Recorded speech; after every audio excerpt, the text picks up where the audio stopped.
Hey, what's going on, man? My mind is a mountain of thoughts.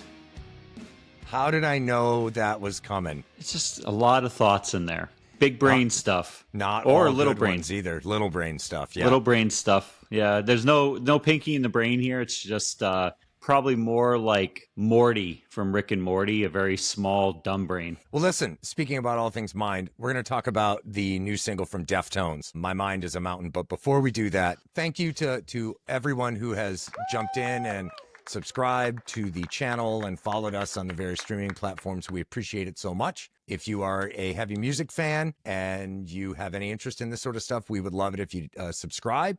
Hit the button. I promise we're not going to charge you a penny for it. You know, like the videos, throw a comment down on what kind of stuff you'd like to see us talk about in the future. But we really, really do appreciate it. We do this for fun, and we like taking a whole bunch of people along for the ride. So thank you all so much for sticking around with us. But yes. thank you.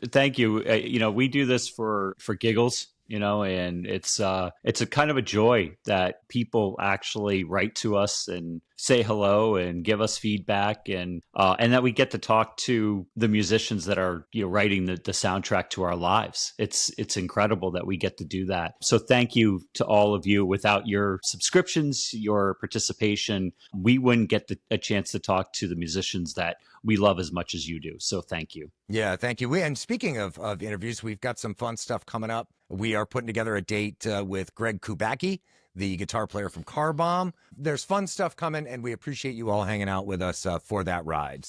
But today, we're talking about the new single from Deftones, My Mind is a Mountain. It is very exciting. The new album, Private Music, drops on August 22nd of this year, 2025, and I'm excited about it. Let's get into it.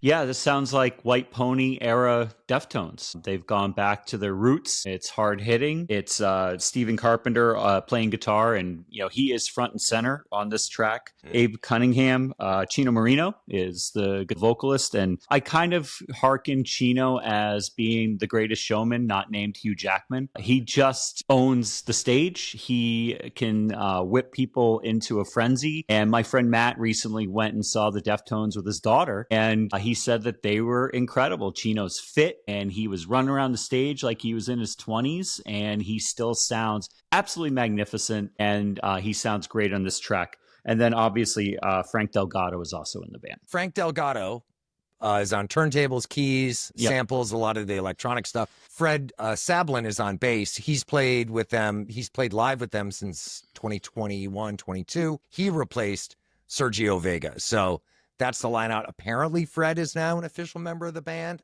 Not entirely sure. Someone please comment and correct us if we don't have that right. But it does not show that he is official.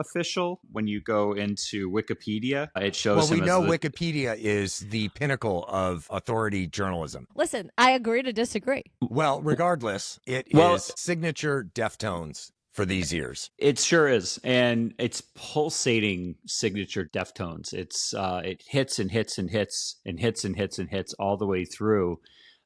Which is great because they got into some trouble a little while back. Chino was part of a side project called Crosses, and they put out an album called Gore that kind of was more emotion, kind of posh, hotel-y, if you will. Okay, sure. People didn't love it. The fans didn't love it. And so I think that they've been doing a little bit of some payback to the fans. And this record, if it's any indicator, there's a white snake with a green background on the cover. Generally speaking, when you have a snake on anything, you better be a little bit heavier than you've been. And so I suspect that they're kind of giving back, and this will be a little bit more hard-hitting. Private Music will be hard-hitting. Well, I hope so. I love the track. I love how it opens with Stephen Carpenter and Abe. Stephen Carpenter's tones and chord choices. Again, to me, they're just signature Deftones. It sounds so good. His tone is lovely. I was very excited as soon as the song started. Abe's performance on this track is great. The parts that he wrote for it, I think, are so cool. He did a lot of things that might not stick out to most folks, but they certainly, as a drummer, they stuck out to me. He does cool things like the use of triplets, a triplet feel varying between the cymbal and the kick drum. You know, when the cymbals and the snare drum are more straight ahead, he's got like a triplet feel on the kicks. And then when the kick and the snare are more straight ahead, he's got the triplets. He's carrying that feel on the cymbals. And it just goes so far. You can get so much mileage in terms of the feel of the groove that he's laying down. So Abe's work is great. I've been a fan of Abe's for a long time and was excited to hear what he did on this song. And again, I hope that this carries through the rest of the album. Fortunately, we don't have long to wait before we get to find out. Yeah, and I think we should do another podcast on the full length. I think we're going to be pretty happy with it. I'm sure there'll be plenty of Chino crooning, smizing to the mic, and then also barking into the mic. It's great to have them back. I think we're seeing a lot of bands returning to form after kind of delving into kind of different avenues with their music. They're coming back to their cores. We saw the same thing with Biohazard, and we're seeing it now with the Deftones. The classic sound, the classic elements of what made these bands a household name are back. And I applaud them for that as much as I applaud us getting subscribers. Nick Raskulinecz produced this. He has worked with the band before on Diamond Eyes and Koi no Yokan. And he's got a producer touch that I think is noticeable on those records. And again, I think this is signature Deftones for me. Now, how much of that is Nick's hand as a producer, I'm not sure, but I love it. Yeah, well, and Daryl the cat loves Rocket Skates that is on Diamond Eyes, and it does actually have a kind of a Diamond Eyes feel to it, which is, very cool. And again, I like that they've gone back to their roots. I love when bands stay consistent.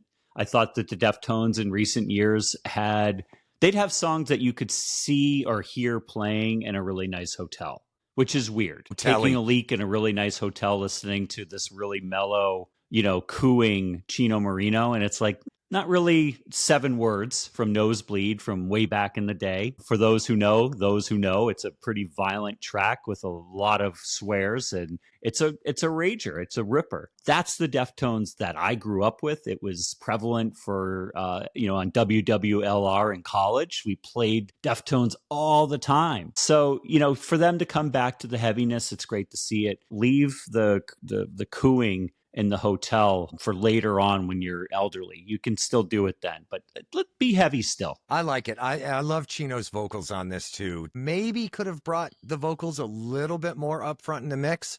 However, I will say that for me, the fact that they're pushed back just a tiny bit, it lends to the Chino mystique. Sure. And so it's not a bad thing at all. I think it's a great mix. From a production standpoint, it's really well put together. The captures are great. The performances are super solid.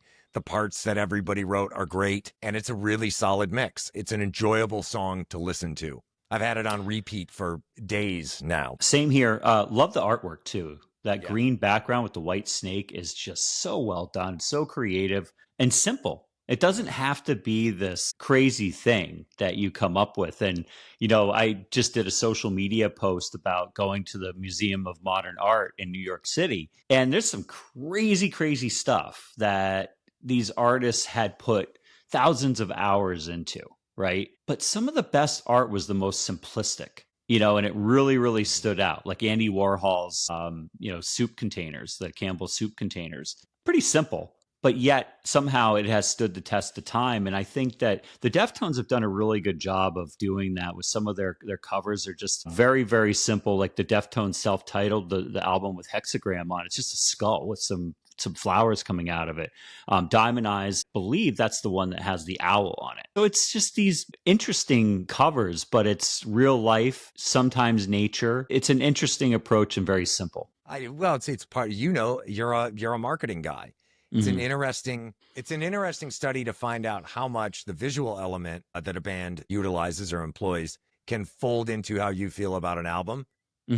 Whether that's a good thing, a bad thing, I'm certainly not in no position to say, but it's always interesting to look at the choices that a band makes on the visual side when they do release an album or a single or what have you. Well, the Deftones have always been like that. I mean, their first album had that, I guess it's a booger sucker for babies, or maybe, or sucks earwax. That's the thing you push it in, put it in a baby's nose or in its ear, and then it'll suck it out for you. I don't even know what the thing is called. Nasal aspirator. Nasal aspirator is what we were looking for there. Continue. But that's what's on the cover. There's not a kid out there that's going to not see that on a record or a CD at the time and go, that looks cool. And then the Deftones has this very elegant, the script, signature script so you put that on top of the Booger Sucker, and it's like, you're going to pick it up and listen to it. How can you not? Well, this is a great song. I hope that we get an album's worth of music that has a very similar flavor. We will find out in just a couple of weeks. Well, I think you should go stick a Booger Sucker up your nose and clean out, your nose, and I just might splatter it down on a table and then put out your own album. You know what? When we hit our next tier of subscribers, we hit 300 or whatever. Maybe we'll hand out signature Shit Talk Reviews Booger Suckers as a thank you gift. We'll get those branded. That'd be great. All right, excellent stuff. Thanks for bringing it to the table, man. Yeah, of course. See ya. See ya.